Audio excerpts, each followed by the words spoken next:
There's a small Virginia assembly race that's happening right now, and a trans woman is running for the seat. So let me show you her ad, and then I want to come back and discuss it. I'm Danica Rome. I'm running for office because my identity shouldn't be a big deal. Because this shouldn't be newsworthy or political. This is just who I am. There are millions of transgender people in this country, and we all deserve representation in government. So when I stand up on the State House floor and the speaker says, "The gentlewoman from Manassas," LGBTQ kids everywhere will know they can succeed because of who they are, not despite it. Okay, so first when I saw that ad, my initial reaction was, I don't know what you're doing here because your policy positions have nothing to do with your gender identity, so why are you talking about your gender identity? And this struck me as identity politics run amok.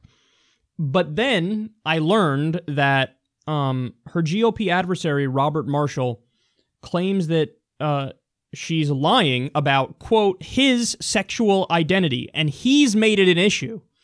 And Marshall is currently a state delegate, and he attempted to pass a bathroom bill that dictated which bathrooms transgender people can use, and that's similar to the bill that was in North Carolina.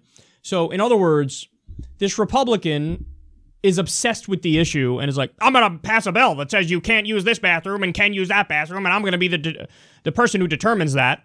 And he brings up her gender identity and says, you know, I think you're lying.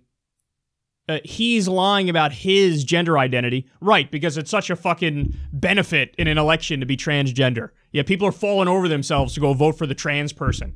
The fuck do they come up with this shit?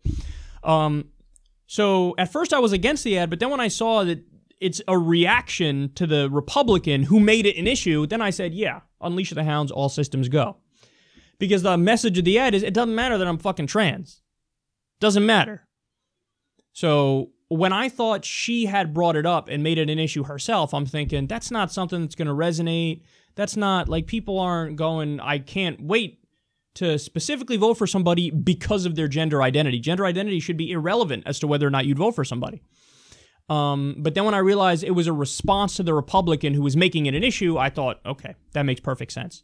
So the only potential downside is that people don't know the backstory and don't know that that guy was making this an issue and he was the one who was bringing it up and she is just responding. So if that's the case, I don't think the ad is going to land. But if it is the case that people are aware of the fact that the Republican was making it an issue, then I think they'd understand where this ad is coming from.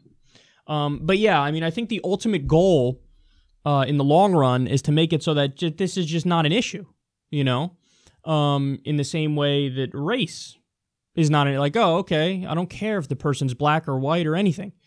As long as they're representing the policy positions I agree with, yeah, that's the way to go. That is the ideal, where everybody is equal opportunity, and, you know, the things that matter, it's the substance, it's the meat of the issue, and all the other stuff is irrelevant as somebody's fucking eye color or something.